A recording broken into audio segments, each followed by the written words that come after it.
Bonjour, donc je vous donne des nouvelles de Onyx. Voilà, ils l'ont appelé Onyx. Il a été opéré, hein. On voit un petit peu ici, il manque du poil et là aussi à sa patte, c'est normal parce qu'ils sont obligés de raser pour l'endormir. Donc, alors les nouvelles de ce petit chat qui venait chez moi. Et oui, tous les animaux viennent chez moi parce que au moins ils savent que je suis gentille. Voilà. Voilà. Alors, il y a marqué notre nouveau protégé Onyx, petit rescapé trouvé à Auch par Roseline, 3 mois et demi, n'est pas sorti de la clinique aujourd'hui car le vétérinaire préfère le garder jusqu'à mercredi, jour où elle enlèvera les points de suture. Je suis allée lui rendre visite cet après-midi, le petit ange va très bien. Il a seulement très envie de sortir de sa cage et de faire des câlins à ses soigneurs. Il a ronronné et s'est montré adorable. Il a une grande cage et mange bien. Oh.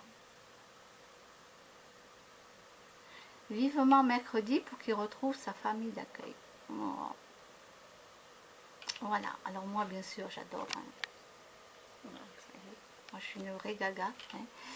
Hein. Et oui, alors donc comme je vous disais, je ne sais pas si vous me verrez ou pas, comme je vous disais, j'ai chaud. Hein.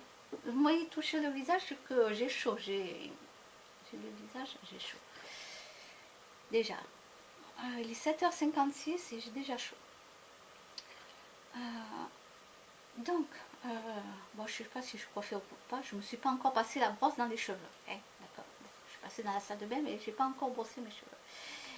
Donc, ce petit chat, comme je vous disais, était venu dans mon jardin. Bon. Il était à l'opposé de là où était sa maman, donc il a dû être peut-être coursé par un chien, il a peut-être eu peur. On ne sait pas, en tout cas, il était perdu, il n'était pas du côté de sa maman. Et impossible de l'attraper. Donc, il mangeait dans le jardin. Et un jour, il a commencé à rentrer chez moi. Alors là, je me suis dit, non, c'est pas possible. Non, il ne va pas me faire ce coup-là. Non. J'avais dit qu'il ne rentrerait pas chez moi. Non. Mais c'est un petit bébé, il fait miaou. Miaou. Qu'est-ce que je fasse? Eh bien, il est rentré chez moi, il a mangé, il a bu. Après, il a voulu faire comme les grands sautaient au truc de la cuisine. Donc, il a voulu faire pareil, il a sauté. Au début, il est tombé parce qu'il ne savait pas que c'était aussi haut. Moi, je l'ai laissé faire. Il n'était pas blessé. Hop, il ressautait sur le plan de travail, tout ça. Et voilà, des fois, il montait sur le lit et puis je le regardais. Je disais, mais qu'est-ce que tu fais là? Et hop, il partait en courant. Mais il revenait, hein. Il revenait.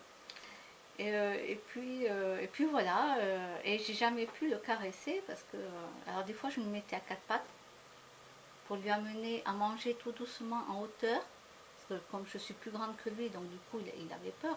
Donc je me mettais à quatre pattes doucement, je lui mettais à manger à côté, mais je ne le caressais pas pour pas qu'il ait peur. Je le faisais en confiance, parce que moi mon but c'était de le faire opérer 3 mois après, quoi, hein, de pouvoir l'attraper et de le faire opérer 3 mois après. Castré ou stérilisé, parce que je ne savais pas si c'était une femelle ou un mâle. Voilà. Et puis là, quand j'ai vu qu'il était vraiment blessé, là j'ai dit il faut que je l'attrape, j'ai pas de choix. Donc quand il est rentré chez moi, j'ai tout fermé, tout fermé. J'ai ouvert la cage qu'on m'avait prêtée. Et j'ai bloqué des passages, carrément. J'ai bloqué des passages, donc il n'avait pas le choix.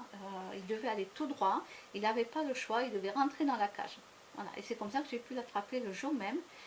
Une dame téléphone, parce que j'avais appelé l'association, là, écoutez bien, hein, la dame, elle vient de